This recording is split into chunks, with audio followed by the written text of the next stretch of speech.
అందరికీ నమస్కారం. ఈ రోజు మార్నింగ్ న్యూస్.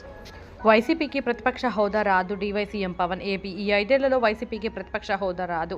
ఇది గుర్తుపెట్టుకోవాలి అని డీవైసీఎం పవన్ తేల్చి చెప్పారు. 11 సీట్లు ఉన్న వైసీపీకి ఆ హోదా ఎలా వస్తుందని ప్రశ్నించారు. జనసేన కంటే 1 సీటు ఎక్కువ వచ్చిన ప్రతిపక్ష హోదా వచ్చేదన్నారు. ఓట్ల శాతం ప్రకారం ప్రతిపక్ష హోదా కావాలంటే జగన్ జర్మనీ వెళ్లాలంటూ ఎద్దేవా చేశారు. హోదా ఇస్తేనే అసెంబ్లీకి వస్తాం, లేకపోతే ప్రసంగాలను అడ్డుకుంటామనడం సరైన పద్ధతి కాదని చెప్పారు. హెచ్హెచ్వీఎం నుంచి కొల్లగొట్టి నాదిరో సాంగ్ ఓఎస్ఈ పవర్ స్టార్ పవన్ కళ్యాణ్ హీరోగా, జ్యోతి కృష్ణ క్రిష్ సంయుక్తంగా తెరకెక్కిస్తున్న హరిహర వీరమల్లు సినిమా నుంచి సెకండ్ సింగిల్ విడుదలైంది. కొల్లగొట్టి నాదురు అంటూ సాగే ఈ సాంగ్ లిరికల్ వీడియోను మేకర్స్ విడుదల చేశారు.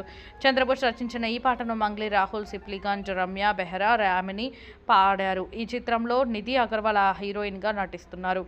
మార్చి 28న ఈ సినిమా పార్ట్ 1 విడుదల కానుంది. ఇది మంచి ప్రభుత్వం. సీఎం చంద్రబాబు. కూటమి ప్రభుత్వం హామీ ఇచ్చినట్లుగా పోలవరం నీటిపారుదల ప్రాజెక్టు, అమరావతి రాజధాని ప్రాజెక్టును మళ్లీ పట్టాలెక్కించాం. విశాఖ ఉక్కు కర్మాగారం పునరుద్ధరణ, కొత్త రైల్వే జోన్ ఏర్పాటు హామీలను నెరవేర్చాలనే మా నిబద్ధతకు ఇది నిదర్శనం. సుస్థిర అభివృద్ధి, శ్రేయస్సుకు దోహదపడే 22 కొత్త విధానాలను ప్రారంభించడం ద్వారా బలమైన పునాది వేశాం. ఇది మంచి ప్రభుత్వం. సీఎం చంద్రబాబు. కేటీఆర్ను బీజేపీ కాపాడుతోంది. CM Revanth. TG phone tapping కేసులో కేటీఆర్ను బీజేపీ కాపాడుతోందని సీఎం రేవంత్ ఆరోపించారు. బీజేపీకి మద్దతు ఇవ్వకుంటే అరెస్టు తప్పదని బెదిరించడంతోనే ఎమ్మెల్సీ ఎన్నికల్లో బీఆర్ఎస్ పోటీ చేయడం లేదని అన్నారు.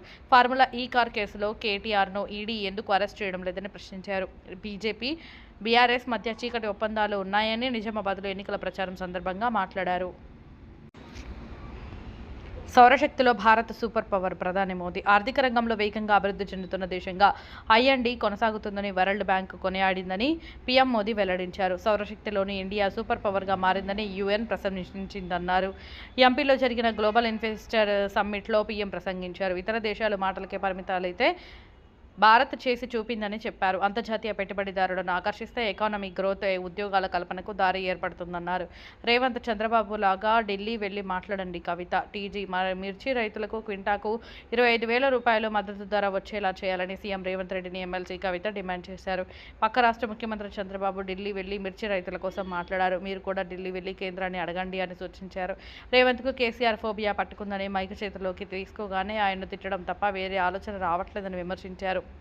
2028లో మేమే అధికారంలోకి వస్తాం. జగన్. ఏపీ అసెంబ్లీ సమావేశాలకు దూరంగా ఉండాలని వైసీపీ నిర్ణయించినట్లు జగన్ తెలిపారు.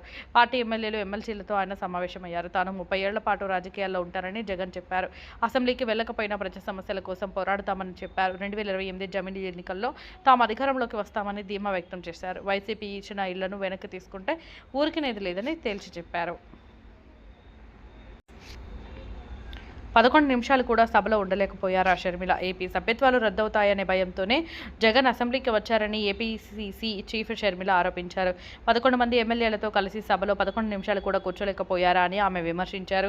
జగన్కు ప్రజల శ్రేయస్సు కంటే పదవులే ముఖ్యం. ప్రశ్నించడానికి మీకు ప్రతిపక్ష హోదానే కావాలా? చిత్తశుద్ధి ఉంటే అసెంబ్లీ సమావేశాలకు వెళ్లాలి. జనాలు చీకొడుతున్నా జగన్ తీరు మాత్రం మారటం లేదు అని ఆమె ట్వీట్ చేశారు. 11 సీట్లు వస్తే ప్రతిపక్ష హోదా ఇవ్వరా? రోజా.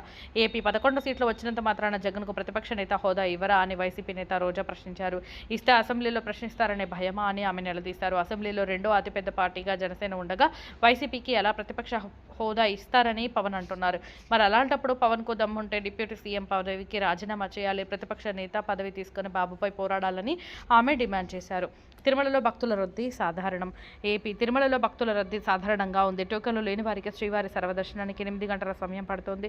నిన్న శ్రీవారిని 78,892 మంది దర్శించుకోగా 25,930 మంది తలనీలాలు సమర్పించారు. శ్రీవారి హుండీ ఆదాయం 3.55 కోట్లు వచ్చినట్లు టీటీడీ వెల్లడించింది. అలాగే నేడు ఆన్లైన్లో 300 రూపాయలు ప్రత్యేక ప్రవేశ దర్శనం టికెట్లు విడుదల కానున్నాయి. మధ్యాహ్నం 3 గంటలకు వసతి గదుల కోటాను టీటీడీ రిలీజ్ చేయనుంది.